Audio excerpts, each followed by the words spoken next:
না কিছু নয়, আমাকে গালাগালি দিয়েছে উল্টে কালকে, ওরা আমায় গালাগালি দিয়েছে, আমি খুশি হয়েছি, কিন্তু আমি আমার কারেক্ট জিনিসটা বলেছি। আগের দিনও টুইট করেছিলেন প্রধানমন্ত্রী নিজে, স্ক্রিনটা তো আমার কাছে আছে, যে ব্রিজ ভেঙে পড়ে লোকগুলো মারা গেছে। দেখো এটা ওনার দোষ নয়, ওনাকে যারা ইম্পিউটা দিচ্ছে তাদের দোষ। তার মানে কি ওনাকে তো ডিপেন্ড করতে হবে ইলেক্টেড গভর্নমেন্টের ওপরে, উনি তো ওনার পার্টির কথাই চলতে পারেন না, আর একটা স্টেট গভর্নমেন্টকে ব্লেম করতে পারেন না। This is not the thing, যেখানে স্টেট গভর্নমেন্টের একটা নিচে থেকে শুরু করে 4th ক্লাস গ্রেডের টাইম থেকে কর্মী থেকে শুরু করে, যারা ব্রিজের কাজ করতে থেকে শুরু করে, ফায়ার ব্রিগেড থেকে শুরু করে, সিভিল ডিফেন্স থেকে শুরু করে, পুলিশ থেকে শুরু করে, হেলথ থেকে শুরু করে, ডিএমএসপি থেকে শুরু করে, বিডিএসডি থেকে শুরু করে, অল ডিজাস্টার থেকে শুরু করে, all are working hard to rescue the people and for restoration work.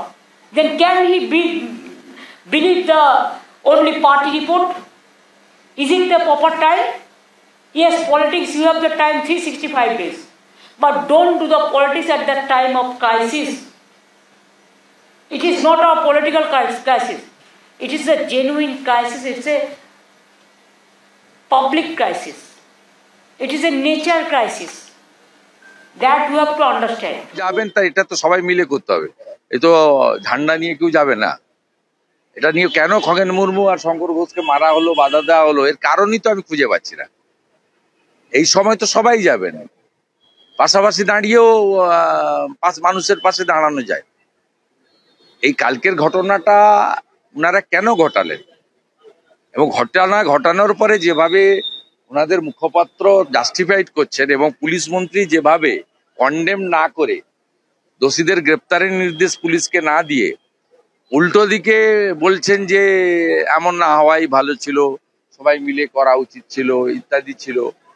ঘটনাটাকে উনি যদি সঙ্গে সঙ্গে গ্রেপ্তার করতেন এবং নিন্দা করতেন, তাহলে তো মুখ্যমন্ত্রী তার রাজধর্মটা পালন করতে পারতেন।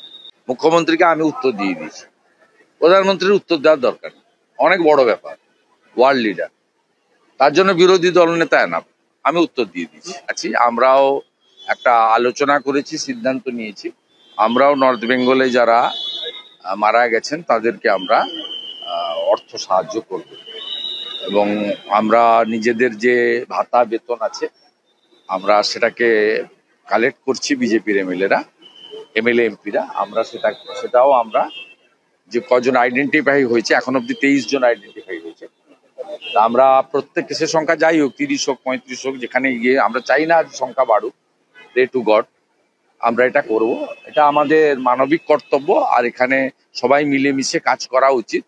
আমাদের ভিডিও ভালো লাগলে লাইক এবং শেয়ার করুন, কমেন্ট সেকশনে গিয়ে জানান আপনাদের মতামত। আরও ভিডিও পেতে আমাদের চ্যানেল সাবস্ক্রাইব করুন এবং প্রতি মুহূর্তে খবরের আপডেট পেতে প্রেস করুন বেল আইকন।